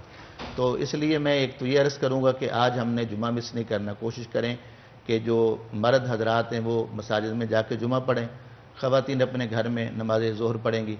تو اسی طرح درود و سلام کا اہتمام کیا جائے. ہمیں اپنے بچوں کو تعلیم و تربیت دیتے ہوئے حضور صلی اللہ علیہ وسلم پر درود بھی پڑھیں اور پھر اس سے آگے آغاز کر لیں، ہم حضور کی سیرت کو سامنے رکھ لیں، اپنے بچوں کو ہم بتائیں کہ ہمارے آقا کی کتنی پیاری زندگی گزری ہے، آپ نے کیسے لوگوں کو معاف کیا، ذاتی معاملہ آ جائے تو اسے معاف کریں، اور اگر کسی سے آپ کی کوئی معاملہ بنتا ہے تو ذاتی نہیں ہونا چاہیے، بلکہ بڑا پیارا عمل جو ہمیں حدیث سے ملتا ہے۔ نبی کریم صلی اللہ علیہ وسلم نے سوال کیا صحابہ کرام سے کہ بہترین عمل کون سا ہے، تو اس موقع پر چونکہ آپ صلی اللہ علیہ وسلم مواقع کے لحاظ سے بتاتے تھے کہ یہاں اس چیز کی ضرورت ہے، یہاں اس چیز کی ضرورت ہے، تو عرض کیا گیا حضور صلی اللہ علیہ وسلم کو بتایا گیا کہ حضور نماز بہت بڑا اہم کام ہے، بڑی ضروری یہ عبادت ہے، فرض ہے، اسی طرح زکوٰۃ کے حوالے سے عرض کیا گیا، اور پھر جہاد کے حوالے سے فرمایا میں اس سے بھی کوئی اور چیز بتانا چاہتا ہوں اس موقع پر، تو آپ صلی اللہ علیہ وسلم نے وہاں پر جو تربیت فرمائی، فرمایا بہترین عمل کہ تمہاری محبت جو ہے کسی کے ساتھ وہ بھی اللہ کے لیے ہو، اور کسی سے آپ بغض رکھتے ہیں تو وہ ذاتی کسی وجہ سے نہ ہو، وہ بھی اللہ کے لیے ہو۔ تو ہمارے تعلقات یہ ڈائریکشن ہمیں اللہ کے پیارے نبی صلی اللہ علیہ وسلم نے دے دی، ہمارا کسی سے پیار ہے، محبت ہے تو وہ بھی اللہ کی رضا کے لیے ہے، اور کسی سے ہماری ناراضگی ہو تو ذاتی وجہ سے نہیں ہے کہ ہمارے کو 10-20 روپے 50-100 کا جھگڑا بن گیا تو ہم اس سے انتقام پہ اتر آئیں، ہم اس سے جو ہے وہ جنگ شروع کر لیں، بلکہ وہ ہمیں برداشت، حوصلہ، ان چیزوں کو اتنا اپنے اوپر حاوی نہیں کر لینے چاہیے کہ یہ دولت، یہ پیسہ، یہ چیزیں اور اپنی انانیت کو ہم اپنے تعلقات کے سامنے آڑ بنا لیں، بلکہ قربانی کا جذبہ ہمارے اندر ہونا چاہیے۔ ایسا موقع آ جائے اگر آپ چند روپے چھوڑ کر، چند ٹکے دے کر اگر آپ کا تعلق بچتا ہے بلکہ بڑھتا ہے، تو دانائی یہ ہے کہ آپ پیسہ چھوڑ دیں، وہ جس کا آپ سے مطالبہ کیا جا رہا ہے وہ دے دیں، لیکن اپنا تعلق بچائیں، اپنا تعلق مضبوط کریں۔ اسی لیے نبی کریم صلی اللہ علیہ وسلم کا بڑا پیارا فرمان ہمیں آج ان ارشادات نبوی صلی اللہ علیہ وسلم کو سننا بھی چاہیے اور اپنے دلوں میں جگہ بھی دینی چاہیے۔ آپ صلی اللہ علیہ وسلم نے ایک موقع پر فرمایا، یہ حدیث سننے کے بعد کئی چیزیں ہمارے سامنے آئیں گی، ہمیں رہنمائی ملے گی۔ آپ نے فرمایا کسی پر ظلم ہو تو وہ اس پر برداشت کرے، حوصلہ کرے، صبر کرے، تو اللہ اس کی مدد بھی فرمائے گا اور اس کی عزت میں بھی اضافہ ہوگا۔ کتنا فائدہ ہوا۔ پھر اسی روایت کے اندر دوسری چیز فرمائی کہ وہ اپنا مال وہ خرچ کرے، صلہ رحمی کرے، رشتہ داروں پہ خرچ کرے، تو جو اپنے رشتہ داروں پہ اپنا مال خرچ کرے گا اللہ تعالیٰ اس کے مال میں برکت پیدا فرما دے، مال کم نہیں ہوگا، مال بڑھے گا۔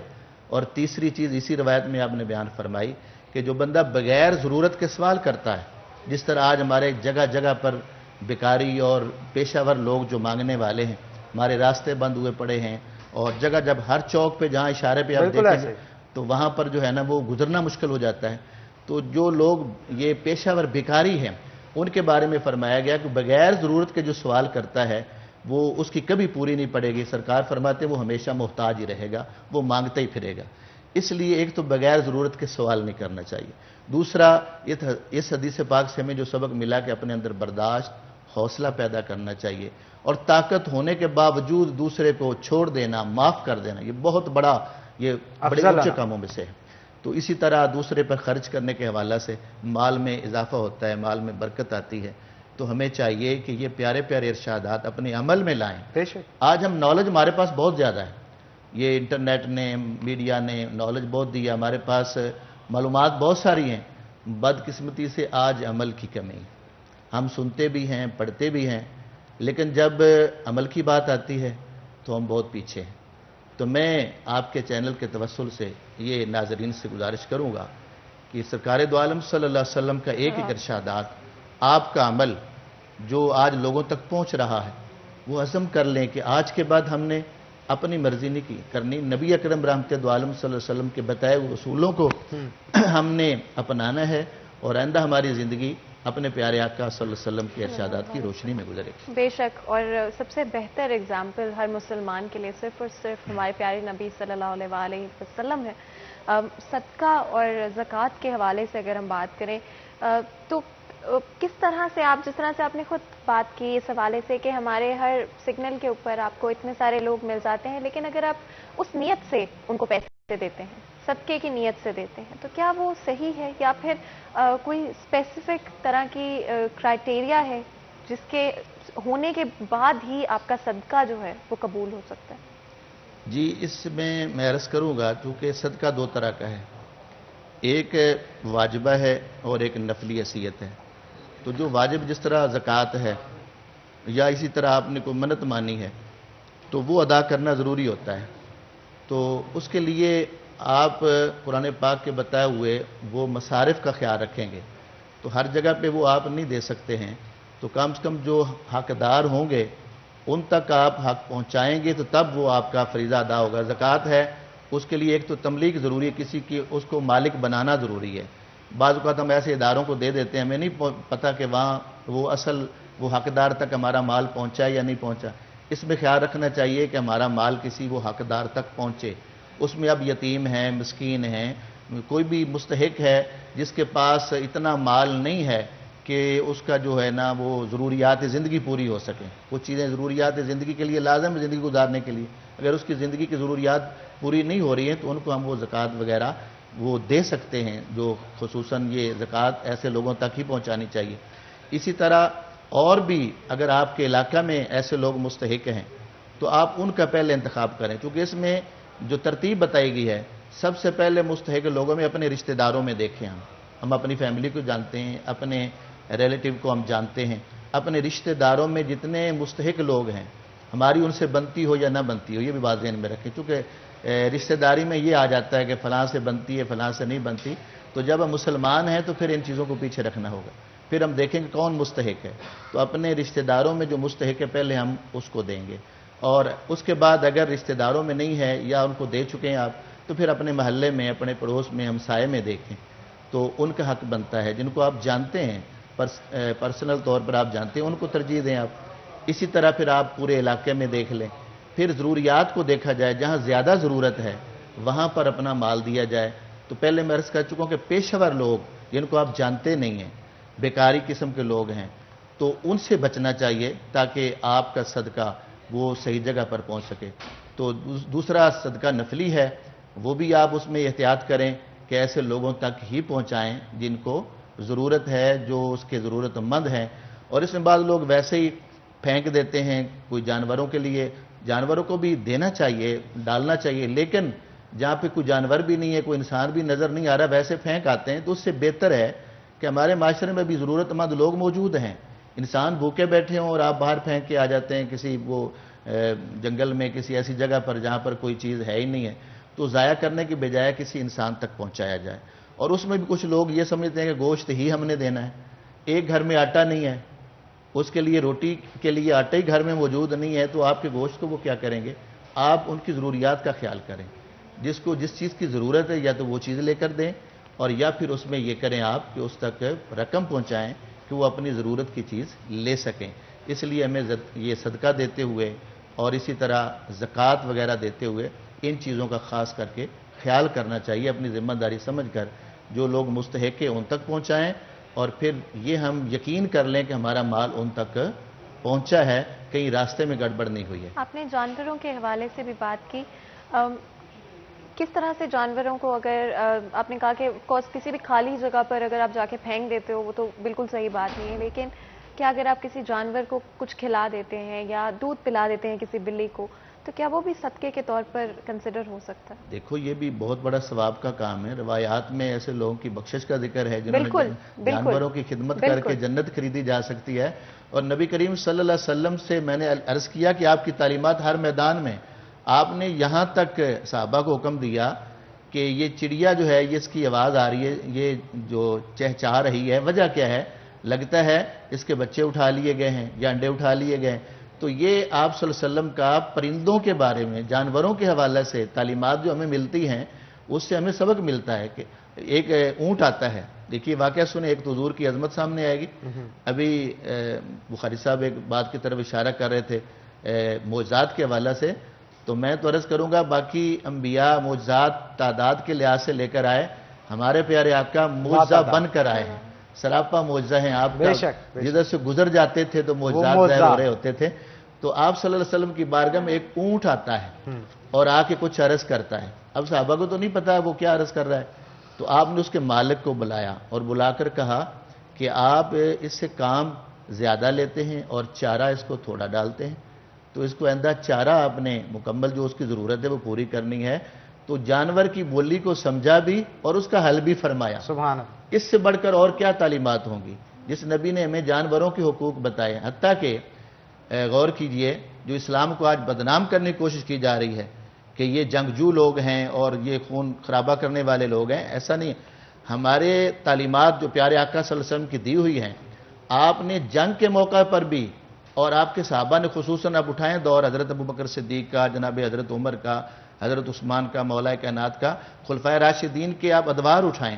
جنگ کے لیے جب بھیجتے تھے تو تعلیمات دی جاتی تھی، تربیت کی جاتی تھی کہ جب آپ کا کسی کے سامنا ہوگا تو وہاں پر کیا کرنا ہے. آپ نے خواتین پہ حملہ نہیں کرنا، بچوں پہ حملہ نہیں کرنا، مریضوں کو نہیں تنگ کرنا، اسی طرح وہاں فصلیں خراب نہیں کرنی، جانوروں کو نہیں مارنا. یہ جنگ کے اصول ہیں ہمارے. امن کے اندر تو ہے ہی ہے، جنگ کے دوران بھی ہمیں یہ اجازت نہیں ہے کہ ہم کوئی ایسا عمل کریں کہ جس سے وہ انسان جو ہے وہ اپنے جو اعلیٰ مقام سے نیچے آ جائے. تو انسانی عظمت ہے کہ اس کے اندر اللہ تعالیٰ نے یہ چیزیں بھیجی، اور اسلام سب سے بڑا علم بردار ہے اعلیٰ اخلاق کا اور اچھے اخلاق کا.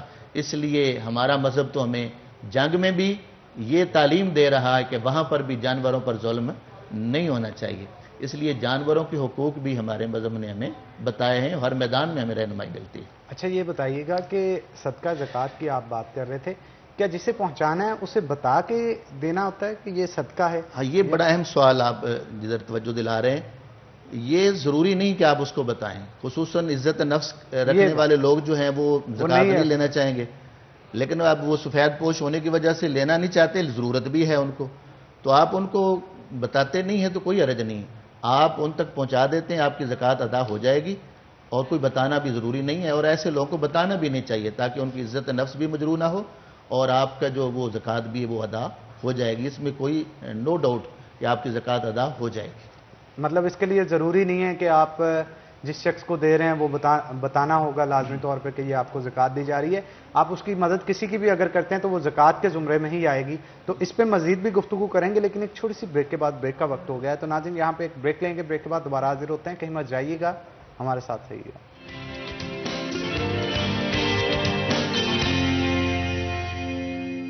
ویلکم بیک ناظرین، بریک کے بعد خوش آمدید. ہمارے ساتھ ڈاکٹر صاحب موجود ہیں، ان سے مزید گفتگو کرتے ہیں. مجھ سے یہ بتائیے گا کہ جب کسی کی مدد کی نیت سے بھی مدد کی جاتی ہے تو کیا وہ بھی زکوٰۃ کے اندر کاؤنٹ ہوتی ہے؟ جی، اس سلسلے میں عرض کر رہا تھا کہ آپ کسی کی مدد کر رہے ہیں اور وہ ضرورت مند ہے، اس کی ضروریات زندگی پوری نہیں ہوتی ہیں، وہ صاحب نصاب نہیں ہے، تو آپ اس کی مدد کر رہے ہیں، آپ کی زکوٰۃ ادا ہو جائے گی. اور اس کو کوئی بتانا بھی ضروری نہیں ہے کہ یہ زکوٰۃ ہے. پردہ رکھنا، کسی کی عزت نفس کا خیال رکھنا، یہ بھی تو ہمارے لیے ضروری ہے. اس لیے اگر کوئی سفید پوش ایسا انسان ہے جو وہ اس کو وہ پسند نہیں کرے گا، زکوٰۃ لینا بعض اوقات لوگ نہیں پسند کرتے، ان میں عزت نفس ہے لیکن ضرورت مند بھی ہیں، تو ان کو دیں اور بتانا ضروری نہیں ہے.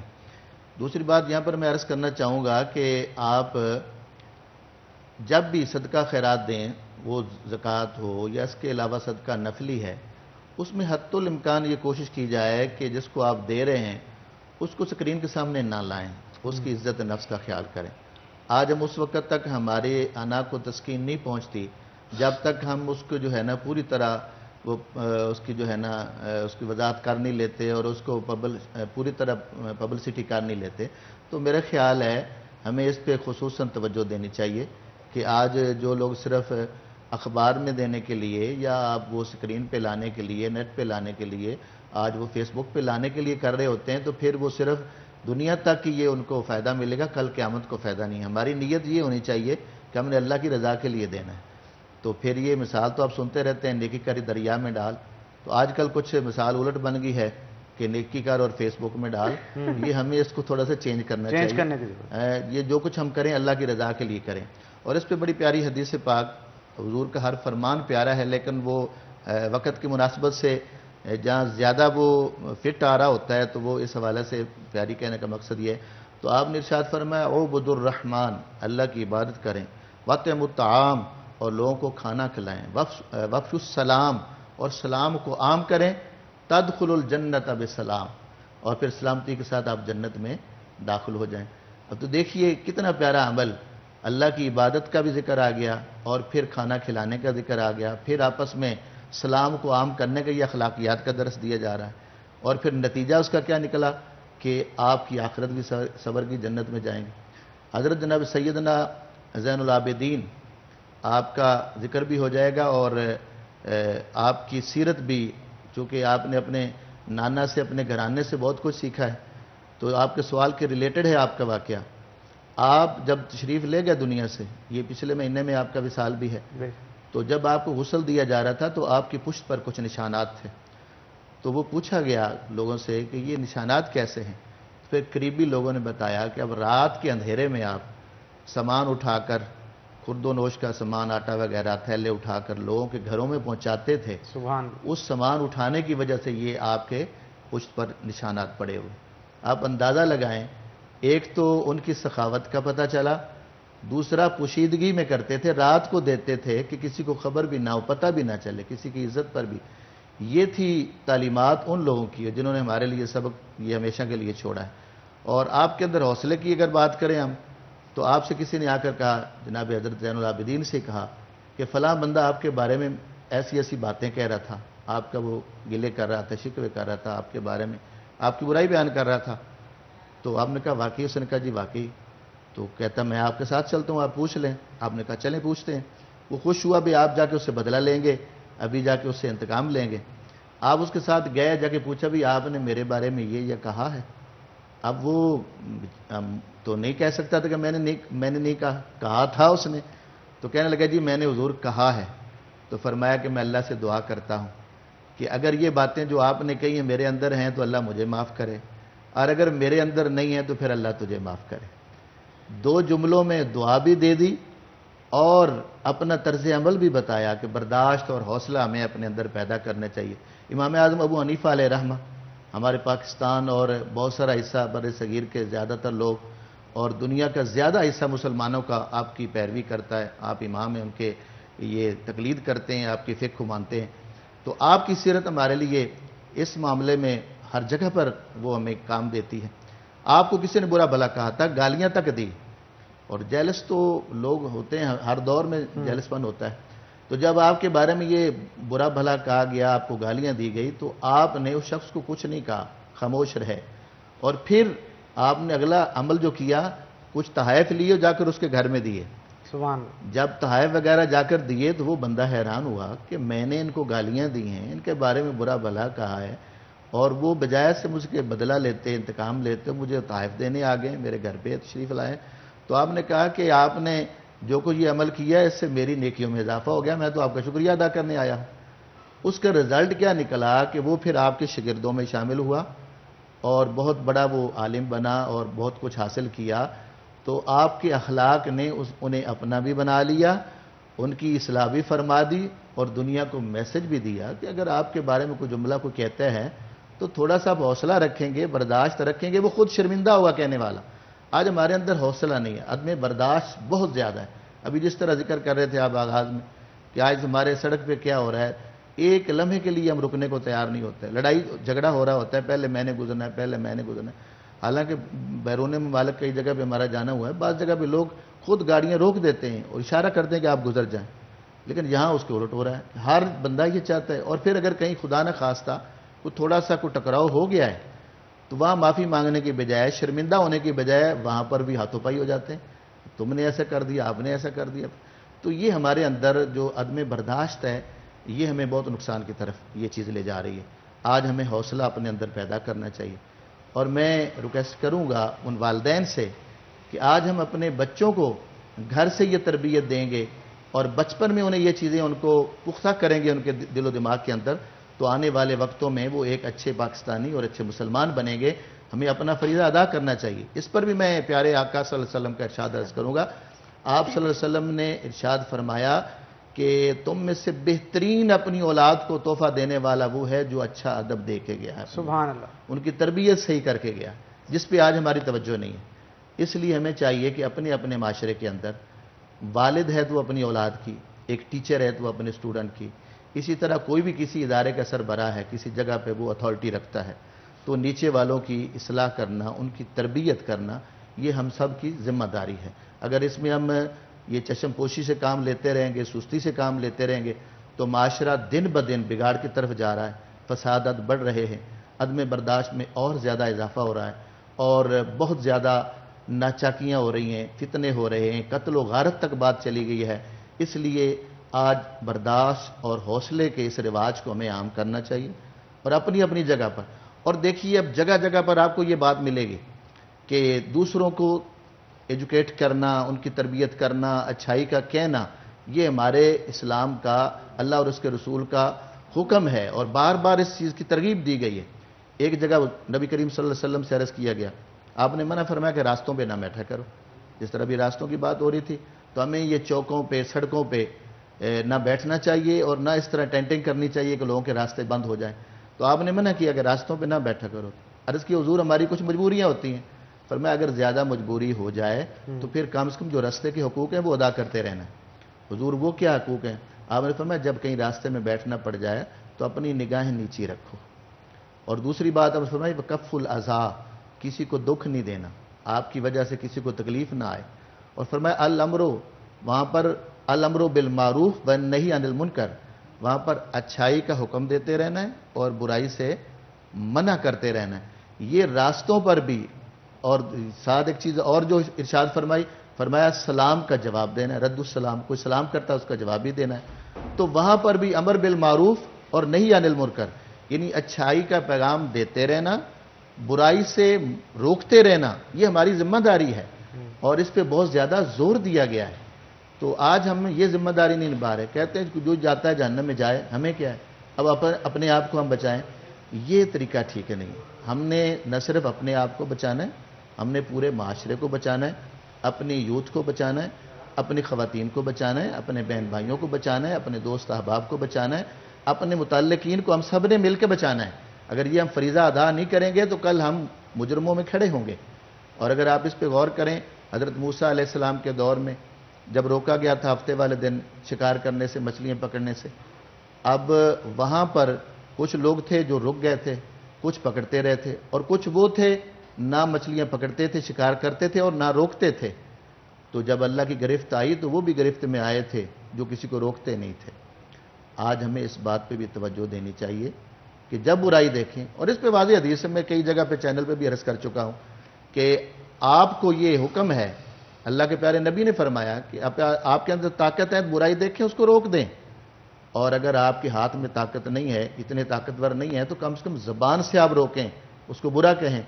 اور اتنے کمزور ہو گئے کہ آپ زبان سے بھی برائی کو برائی نہیں کہہ سکتے، تو پھر کم سے کم دل میں تو برا جانیں. اور فرمایا یہ ایمان کا کمزور ترین درجہ ہے. تو کیا اگر آج ہم برائی کو برائی سمجھنے کو بھی تیار نہیں ہے، دل میں بھی اس کو برا نہیں جان رہے، تو پھر ہمیں سوچنا ہوگا کہ ہم کہاں کھڑے. اگر کمزور درجہ بھی ہمارے اندر نہیں ہے تو ہم کیسے مسلمان. تو اس لیے میں عرض کروں گا کہ ہم اپنی اپنی ذمہ داری نبھائیں. جہاں برائی دیکھیں وہاں پر اپنا کردار ادا کریں. آپ پاور میں ہیں تو اپنی پاور سے، طاقت سے روکیں، یا کم سے کم زبان سے روکیں. اس سے بھی اگر آپ گئے گزرے ہیں تو دل میں تو برا جانا. میں دیکھتا ہوں کئی جگہ پہ لوگ برائی دیکھ رہے ہیں اور ان کے ماتھے پہ کوئی بل نہیں آتا، وہ وہاں پر بھی وہ خوش ایسے نظر آتے ہیں جس طرح اس برائی میں شامل ہیں. تو اگر ہم خوش ہو رہے ہیں کسی برائی پہ تو اس کا مطلب اس کے اندر ہم شامل ہیں، انوال ہیں. اس لیے میں عرض کروں گا کہ ہم سب اپنی اپنی جگہ پر، والدین اپنی جگہ پر، اساتذہ اپنی جگہ پر، اور باقی ذمہ داران اپنی جگہ پر معاشرے کی اصلاح کے لیے، برائی سے روکنے کے لیے، اچھا اخلاق دینے کے لیے، لوگوں کو ایجوکیٹ کرنے کے لیے اپنا اپنا ہر کوئی کردار ادا کرے. تب جا کر معاشرہ ایک اچھا معاشرہ بنے گا اور اس کا رزلٹ اچھا نکلے گا. بالکل. اور کیا کوئی ایسی تلاوت یا کوئی ایسی سورہ بھی ہے جو کہ پڑھی جا سکتی ہے؟ کئی دفعہ بے سکونی ہوتی ہے، لوگوں کو امپیشنٹ فیل کر رہے ہوتے ہیں، کچھ ٹالریٹ نہیں کیا جا رہا ہوتا ہے، غصہ آ رہا ہوتا ہے، یا کوئی بھی اس طرح کی چیز جو کہ اخلاق کے خلاف ہے، تو کیا کوئی ایسی تلاوت ہے جو کی جا سکتی؟ جی بالکل. اس کا تو بڑا سمپل جواب ہے اور واضح بات ہے کہ سب سے پہلے تو ہمیں 5 وقت کی نماز کی پابندی کرنی چاہیے. کچھ لوگ وظائف کے انبار ہوتے ہیں، ڈیروں وظائف کر رہے ہوتے ہیں، پوچھتے ہیں نماز پڑھتے ہو؟ جی نماز میں سستی ہو جاتی ہے. پہلا وظیفہ تو آپ نے چھوڑ دیا. تو ہم کو نماز کی سب کو پابندی کرنی چاہیے، وہ فرائض میں.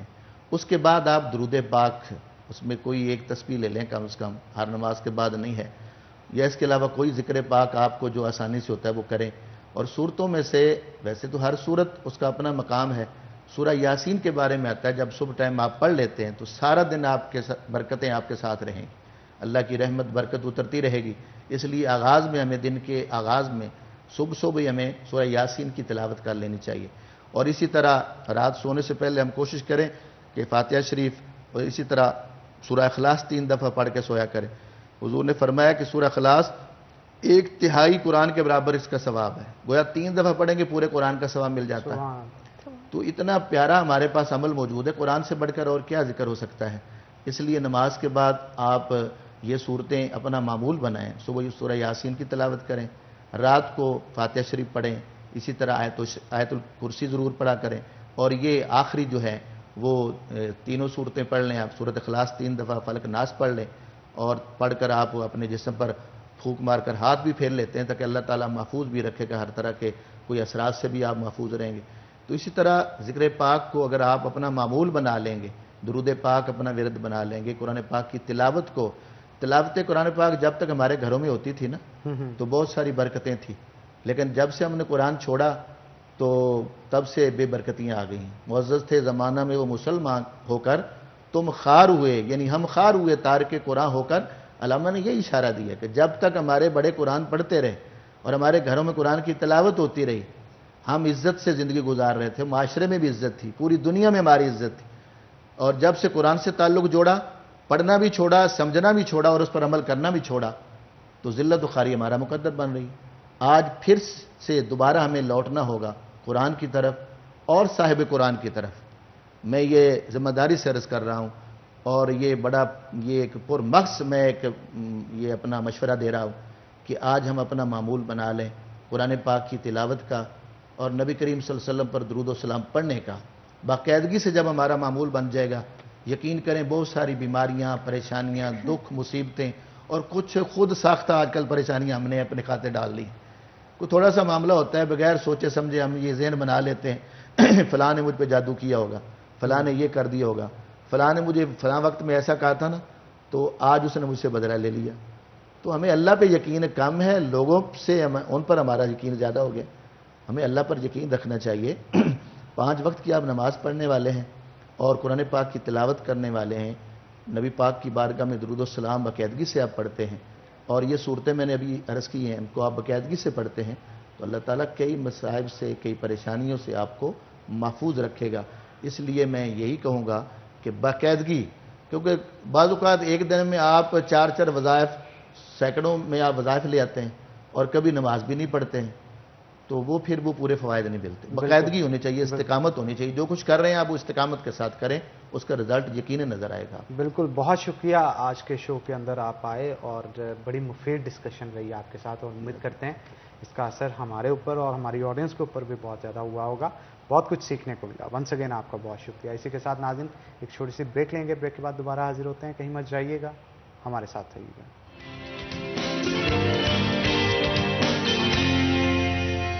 ویلکم بیک ناظرین. بریک کے بعد خوش آمدید. کرشی صحت کا سفر کا آغاز کرتے ہیں, اور آج ہم خاص طور پہ بلڈ پریشر کے حوالے سے گفتگو کریں گے, کیونکہ یہ ایک ایسی کامن ڈیزیز ہے جو کہ ہمارے معاشرے میں ہر تیسرے چوتھے انسان کو جو ہے وہ دیکھنے کو ملتی ہے, اور خاص طور پہ ایسے افراد جو کہ 40 یا 50 سال سے زیادہ عمر کے ہو جاتے ہیں, ان کے اندر یہ کامن ڈیزیز جو ہے وہ بیماری دیکھنے کو ملتی ہے. تو اس موضوع پہ آج گفتگو کرنے کے لیے خاص طور پہ ہمیں جوائن کیا ہے حکیم اکبر صاحب نے. تو ویلکم کرتے ہیں جناب آپ کو شو کے اندر. پہلے حکیم صاحب بتائیے گا کہ یہ خون کا دباؤ یا بلڈ پریشر ہوتا کیا ہے؟ بسم اللہ الرحمن الرحیم. فشار الدم کبھی ایک ایسی حالت کا نام ہے جس میں خون کی شریانوں کے دباؤ میں بڑھ جانا, غیر طبعی طور پر بڑھ جانا, یعنی ضرورت سے زیادہ غیر طبعی طور پر بڑھ جانا. ایسے افراد جن میں یہ کیفیت مشکل رہتی ہے وہ اس کا مشکل مریض بن جاتے ہیں. تاہم ضرورت اس امر کی ہے کہ احتیاطی طور پر کچھ طریقے اپنائے جائیں تاکہ ان سے بچا جائے. جیسا کہ اگر سیر اور ورزش کی عادت نہیں ہے تو اس کو اپنے معمولات میں شامل کیا جائے. بالکل حکیم صاحب. اس کے علاوہ اگر اسباب کے حوالے سے بات کریں تو کس وجوہات اور اسباب بھی بتائیے گا؟ اس کی وجوہات میں بہت سی چیزیں ہیں, جیسا کہ امراض قلب, خاص طور پر خفقان یا شرائن کی سختی, امراض جگر میں جیسا کہ ورم جگر. اس کے علاوہ امراض گردہ میں بعض کا سلا پیدا ہو جاتی ہیں، یعنی چھوٹی چھوٹی رسولیاں ٹائپ بن جاتی ہیں، انہیں سلا کہا جاتا ہے۔ اس کے علاوہ رنج و غم، اکثر اوقات پریشان رہنا، سکیل، بادی، مرغن اشیاء کا زیادہ استعمال، جو لوگ نشاور چیزوں کا استعمال کرتے ہیں ان کا بھی اس مرض میں مبتلا ہونے کے چانس بہت بڑھ جاتے ہیں۔ امراض معدہ میں مبتلا رہنے والے افراد، یعنی بد ہضمی اور قبض کا شکار رہنے والے افراد میں بلڈ پریشر کے چانس زیادہ بڑھ جاتے ہیں۔ گردے کی شریانوں کی سختی اور خون کا دباؤ بڑھنا، یعنی گردے کی شریانوں میں خون کا دباؤ بڑھنا، موٹاپا، زیادہ دماغی یا جسمانی محنت یا ٹینشن لینا، یہ سب ایسے چیزیں ہیں جو بلڈ پریشر کو بڑھاتی ہیں۔ تاہم خواتین کی نسبت مرد اس عارضہ میں زیادہ مبتلا ہوتے ہیں اور یہ مرض موروثی بھی ہوتا ہے۔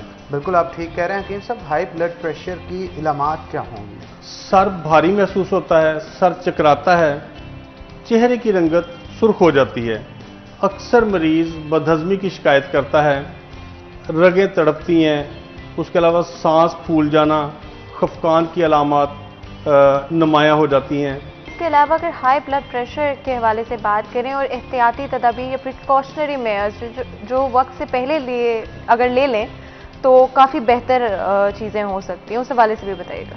اس میں ایسا ہے کہ حفظان صحت کے اصول اپنائیں، سادہ کھانے کھائیں، جنک فوڈ اور کولڈ ڈرنکس کا استعمال جہاں تک ممکن ہو سکے کم کریں، سبزیاں اور موسمی پھل استعمال کریں، خوراک میں نمک کا استعمال حد الوسع کم کریں۔ حکیم صاحب، ہائی بلڈ پریشر سے محفوظ رہنے کے لیے چند طریقے بتائیں جو کہ قدرتی ہوں اور ان کے استعمال کرنے سے آپ کا بلڈ پریشر نارمل ہو جائے۔ حفظان صحت کے اصول اپنائیں، وزن کم رکھیں اور وزن کو برقرار رکھیں کہ وزن بڑھنے نہ پائے، ورزش اور سیر کو معمول بنائیں، لائف سٹائل چینج کریں، اپنا مستند معالج سے چیک اپ باقاعدگی سے کرواتے رہیں، زیادہ ٹھنڈے اور زیادہ گرم ماحول سے بچیں، حد الوسع کوشش کریں کہ غذاؤں میں سرد غذاؤں کا استعمال کم کریں۔ بالکل حکیم صاحب، اور اس کے علاوہ اگر ہم بات کریں ہائی بلڈ پریشر کے لیے کرشی کی ادویات کے حوالے سے تو پلیز بتائیے کہ کیا کوئی ایسی کرشی کی ادویات ہیں جو استعمال کی جا سکتی ہیں؟ ہائی بلڈ پریشر کے لیے کرشی کی شفائی بہترین دوائی ہے۔ اور شفائی کی خصوصیات کیا ہوں گی حکیم صاحب؟ شفائی بلڈ پریشر کو کم کرتی ہے، ذہنی انتشار کو دور کرتی ہے، گھبراہٹ اور بے چینی میں مؤثر ہے، سکون آور ہے، نیند آور ہے۔ بالکل حکیم صاحب، اور اس کے علاوہ اگر ہم بات کریں ہائی بلڈ پریشر کے لیے کیا کوئی کرشی کی معاون ادویات بھی ہیں جو استعمال کی جا سکتی ہیں؟ اس کے لیے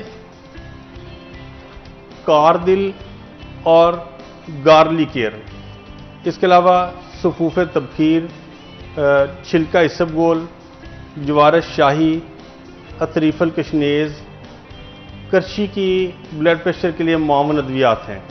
حکیم صاحب یہ بتائیے گا کہ بہترین نتائج کے لیے شفائی کا استعمال کس طرح سے کیا جا سکتا ہے؟ بہترین نتائج کے لیے شفائی کے ساتھ کاردل گولی کا استعمال کرنا چاہیے، تاہم معالج کے مشورے لازمی ہے کہ معالج کے مشورے سے استعمال کریں۔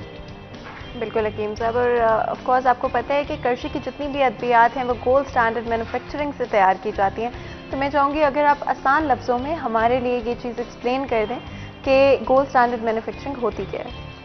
جس طرح ہم اپنے روزمرہ کاموں میں شائستگی اور نفاست کے لیے کچھ اصول اپناتے ہیں، اسی طرح ادویات سازی میں انٹرنیشنل طور پر کچھ قوانین ہیں، کچھ ضابطے ہیں، کچھ طریقہ کار ہیں۔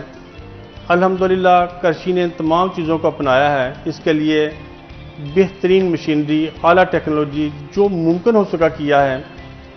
ہر مرحلے پر کوالٹی ٹیسٹ رکھے گئے ہیں، مال کی خریداری کے لیے، تیاری کے لیے، سٹاک کے لیے ہر موقع پر کوالٹی ٹیسٹ کیے جاتے ہیں۔ یہ کوالٹی ٹیسٹ گولڈ سٹینڈرڈ کہلاتے ہیں۔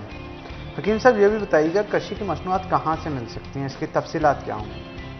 ہر اچھے میڈیکل سٹور سے، اچھی فارمیسی سے کرشی کی تمام ادویات بآسانی مل سکتی ہیں، تاہم آن لائن منگوانے کے لیے، معلومات حاصل کرنے کے لیے کرشی کی ویب سائٹ موجود ہے آپ وزٹ کر سکتے ہیں www.karshihealthshop.com. بہت شکریہ حکیم صاحب، بہت مفید مشورے آپ نے دیے. ہم امید کرتے ہیں اس سے ہماری عوام جو ہے وہ کافی مستفید ہوئی ہوگی. تو اسی کے ساتھ ناظرین آج کے پروگرام سے اپنے میزبان حنان بخاری اور فاطمہ ناصر کو اجازت دیں. اپنا بہت بہت خیال رکھیں. ہم ملیں گے آپ سے اگلی دفعہ. تب تک کے لیے اللہ حافظ.